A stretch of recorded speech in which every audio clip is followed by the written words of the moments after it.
ଏବେ ସବୁ କଥାରେ ଟଣା ଓଟରା ସବୁବେଳେ ଲାଗିଛି ଖବର ଧାଡ଼ି।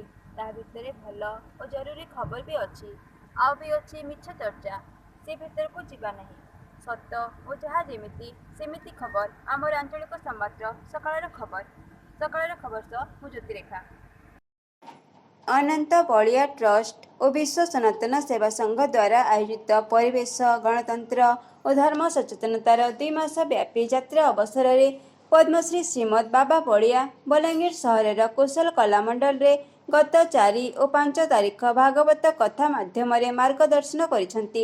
ବର୍ତ୍ତମାନର ପରିବେଶ ଯେମିତି ପ୍ରଦୂଷିତ ଓ ବିଷାକ୍ତ, ଭବିଷ୍ୟତରେ ଆମ ପିଲାମାନେ କେମିତି ଶାନ୍ତିରେ ରହିପାରିବେ ବୋଲି ଚିନ୍ତା ପ୍ରକଟ କରି ବାବା ବଳିଆ ଜନଜାଗରଣ ପାଇଁ ଆହ୍ୱାନ ଦେଇଛନ୍ତି।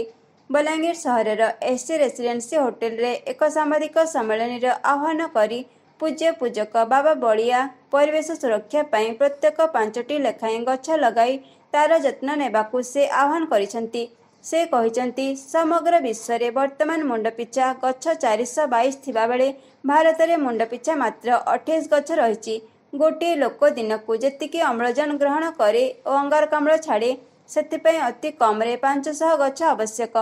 ଏପରିକି ସେହି ଗଛର ବୟସ 20ରୁ ବେଶୀ ହେବା ଜରୁରୀ, କାରଣ ସେତିକି ବଡ଼ ଗଛ ହିଁ ମଣିଷ ଛାଡ଼ୁଥିବା ଅଙ୍ଗାରକାମ୍ଳ ବିଷକୁ ଶୋଷି ପାରିବ ଓ ଅମ୍ଳଜାନର ଅମୃତ ଯୋଗାଇ ପାରିବ। ଏଇଥିପାଇଁ ଗଛକୁ ଶିବ ଭାବେ ପୂଜା କରାଯାଉଥିଲା। ଶିବ ବିଷପାନ କରି ଜଗତକୁ ଅମୃତ ପ୍ରଦାନ କରିବା ପରି ଗଛ ହିଁ ଏ ପୃଥିବୀରେ ଶିବଙ୍କ ଭୂମିକା ନିର୍ବାହ କରି ଆମକୁ ବଞ୍ଚେଇ ରଖି ଆସିଛି। ସେହିପରି ଧର୍ମ ଓ ଗଣତନ୍ତ୍ର ଉପରେ ମଧ୍ୟ ପଦ୍ମଶ୍ରୀ ବାବା ବଳିଆ ନିଜର ଦୃଷ୍ଟିକୋଣ ପରିପ୍ରକାଶ କରିଛନ୍ତି।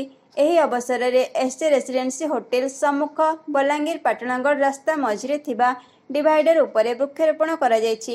ପଦ୍ମଶ୍ରୀ ବାବା ବଳିଆଙ୍କ ସହ ପୌର ପରିଷଦ ଅଧ୍ୟକ୍ଷ ଶ୍ରୀମତୀ ଲିକା ସାହୁ, କାର୍ଯ୍ୟନିର୍ବାହୀ ଅଧିକାରୀଙ୍କ ଅନ୍ୟ ବିଶିଷ୍ଟ ବ୍ୟକ୍ତିମାନେ ମଧ୍ୟ ବୃକ୍ଷରୋପଣ କରି ଏହାର ଯତ୍ନ ନେବାର ଦାୟିତ୍ୱ ବହନ କରିଛନ୍ତି। ସହରର ବହୁ ବୁଦ୍ଧିଜୀବୀ ଏହି କାର୍ଯ୍ୟକ୍ରମରେ ଯୋଗଦାନ କରି ପରିବେଶ, ଗଣତନ୍ତ୍ର ଓ ଧର୍ମର ସୁରକ୍ଷା ପାଇଁ ସଂକଳ୍ପ ନେଇଛନ୍ତି। ଯେହେତୁ ଆମେ ଭାବି ନେଇଛୁ ଗଣତନ୍ତ୍ର ମାନେ ମଣିଷମାନଙ୍କୁ ପାଇଁ ରାସ୍ତା କରିବୁ, ନଳକୂଅ କରିବୁ, ତା ବି ଠିକ୍, କିନ୍ତୁ ପାଣିଟା କ'ଣ ମଣିଷମାନଙ୍କ ପାଇଁ ଦରକାର ନୁହେଁ, ସମସ୍ତଙ୍କ ପାଇଁ। ତେଣୁ ଆଜି ପରିବେଶ ଅସଜଡ଼ା ହୋଇଯାଇଛି। ତେଣୁ ଆମର ଏ ସଚେତନ ଯାତ୍ରାରେ ଆମେ ତ ବହୁ ପୂର୍ବରୁ ଯାତ୍ରା କରିଛୁ। ଏଇ ବଲାଙ୍ଗୀର, ସୋନପୁର ଆଉ ବରଗଡ଼ ଏସବୁ ଜାଗାରେ ବହୁତ ବଡ଼ ବଡ଼ ମିଟିଂ ବହୁ ବର୍ଷ ତଳେ ଆମେ କରିଛୁ, କିନ୍ତୁ ଆଜି ପୁଣି ଥରେ ତାକୁ ଆରମ୍ଭ କରିଛୁ। ମଝିରେ ବି କରିଥିଲୁ, ଏ ପାଖକୁ ଆସିନଥିଲୁ।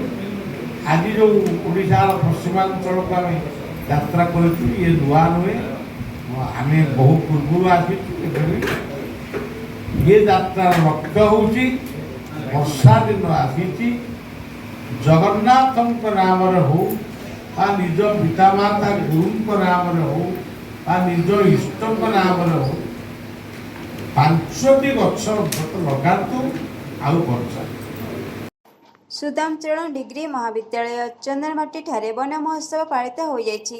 ମହାବିଦ୍ୟାଳୟର ଅଧ୍ୟକ୍ଷ ରାଜେନ୍ଦ୍ର କୁମାର ମିଶ୍ରଙ୍କ ନେତୃତ୍ୱରେ ଇତିହାସ ଅଧ୍ୟାପକ ତଥା ଯୁବ ରେଡକ୍ରସ କାଉନସିଲର, ରାଜନୀତି ବିଜ୍ଞାନ ଅଧ୍ୟାପକ ତଥା NSS ପ୍ରୋଗ୍ରାମ ଅଧିକାରୀ ଅଧ୍ୟାପିକା ଜସ୍ମିନ ନନ୍ଦ, ଅଧ୍ୟାପକ ଚନ୍ଦ୍ରଭାନୁ ମିର୍ଦ୍ଧା, ରଘୁନାଥ ଭୋଇ, ଗ୍ରନ୍ଥାଗାରିକ ପ୍ରୀତମ କୁମାର ପଣ୍ଡା, ବରିଷ୍ଠ କିରାଣୀ ରମାଇ ସିଂ, କନିଷ୍ଠ କିରାଣୀ ନିମାଇ ରଣା, ଅତିଥି ଅଧ୍ୟାପିକା ଗାର୍ଗୀ ମିଶ୍ର, ବର୍ଷା ପଟେଲ ଓ ଜ୍ୟୋତ୍ସ୍ନାମୟୀ ପଟେଲ ତଥା ଛାତ୍ରଛାତ୍ରୀମାନେ ମହାବିଦ୍ୟାଳୟ ପରିସରରେ ବୃକ୍ଷରୋପଣ କରିବା ସହ ଏହାର ସୁରକ୍ଷା ଓ ଯତ୍ନ ନେବାକୁ ଶପଥ ଗ୍ରହଣ କରିଥିଲେ।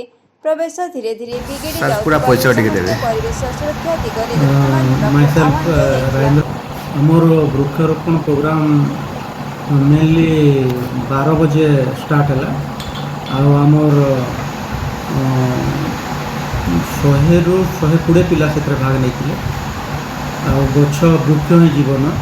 ଆଉ ଗଛ ମାନେ କିଭଳି ଆମେ ଲଗାମା ଆଉ ସବୁଜ ସୁନ୍ଦର କର୍ମା, ସେ ଆଧାର ନେଇକି ପିଲାମାନଙ୍କୁ ସଚେତନ କରାଯାଇଥିଲା। ଆଉ ସମସ୍ତଙ୍କୁ ଗଛ ଗୋଟେ ଗୋଟେ ବି ବଣ୍ଟା ହେଇଥିଲା ଯେ ନିଜେ ଘରେ ନେଇକି ଲଗାଅ ବୋଲିକି। ଆଉ ଯେହେତୁ ବୃକ୍ଷ ଆମକୁ ଅକ୍ସିଜେନ୍ ଦେଉଛେ, ମଣିଷ ବଞ୍ଚିଛେ ଗଛକୁ ନେଇକି, ସେଥିର୍ଲାଗି ପ୍ରୋଗ୍ରାମର ବହୁତ ମହତ୍ତ୍ୱ ଅଛି। ବଲାଙ୍ଗୀର ଆସନ୍ତା ଜୁଲାଇ 25 ତାରିଖରେ ଓଡ଼ିଶା ସାହିତ୍ୟ ଏକାଡେମୀର ସ୍ୱନକ୍ଷତ୍ର ଦିବସ ପାଳନ ହେବ। ଏହାର ଅବ୍ୟବହିତ ପୂର୍ବରୁ ଓଡ଼ିଶାର ସମସ୍ତ ଜିଲ୍ଲାରେ ସାହିତ୍ୟ ସମ୍ପର୍କରେ ବକ୍ତୃତା, ପ୍ରବନ୍ଧ, ସାଧାରଣ ଜ୍ଞାନ ଓ ଅନୁବାଦ ତଥା କବିତା ଆବୃତ୍ତି ପ୍ରତିଯୋଗିତାର ଆୟୋଜନ କରାଯାଇଛି। ଏହି କ୍ରମରେ ବଲାଙ୍ଗୀର ଟାଉନ ବାଳିକା ଉଚ୍ଚ ବିଦ୍ୟାଳୟ ପରିସରରେ ଏହି ପ୍ରତିଯୋଗିତା ଅନୁଷ୍ଠିତ ହୋଇଯାଇଛି। 4ଗୋଟି ବିଭାଗରେ କନିଷ୍ଠ ଓ ବରିଷ୍ଠ ବର୍ଗରେ ବଲାଙ୍ଗୀର ଜିଲ୍ଲାର 14ଟି ବ୍ଲକରୁ ଶତାଧିକ ଛାତ୍ରଛାତ୍ରୀ ଅଂଶଗ୍ରହଣ କରିଥିଲେ। ବିଚାରକ ଭାବରେ ନାଟ୍ୟଭୂଷଣ ଜଗଦାନନ୍ଦ ଛୁରିଆ, ଶିକ୍ଷାବିତ୍ ସନାତନ ଠାକୁର, ରସରାଜ ଅଚ୍ୟୁତ ପୁରୋହିତ, କବି ବିଜୟ କୁମାର ତ୍ରିପାଠୀ, ସାମ୍ବାଦିକ ସନ୍ଦୀପ କୁମାର କୌର, କୌଶଳ ପ୍ରବାହର ସମ୍ପାଦକ ଆନନ୍ଦ ଚନ୍ଦ୍ର ସାହୁ, କବି ଡକ୍ଟର ସଞ୍ଜୟ କୁମାର ମିଶ୍ର, ଅଧ୍ୟାପକ ଜୟକୁମାର ଆଚାର୍ଯ୍ୟ, ଶିକ୍ଷକ ରଞ୍ଜିତ ମିଶ୍ର, ଟାଉନ ବାଳିକା ଉଚ୍ଚ ବିଦ୍ୟାଳୟର ପ୍ରଧାନ ଶିକ୍ଷକ ନରେନ୍ଦ୍ରନାଥ ମିଶ୍ର, କବୟିତ୍ରୀ ସବିତା ମହରା, ସାମ୍ବାଦିକ ଗୋପାଳ ପ୍ରଧାନ।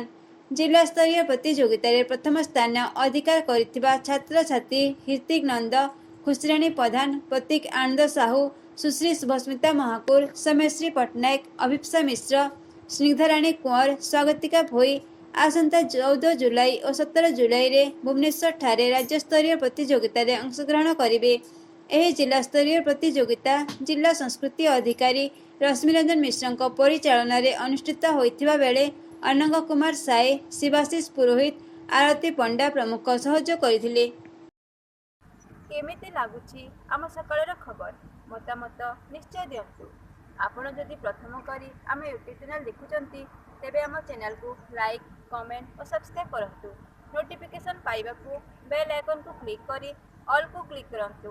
ଏଥର ଆମ ସକାଳର ଖବର ପହଞ୍ଚିଯିବ ଆପଣଙ୍କ ନୋଟିଫିକେସନ୍ ବକ୍ସରେ।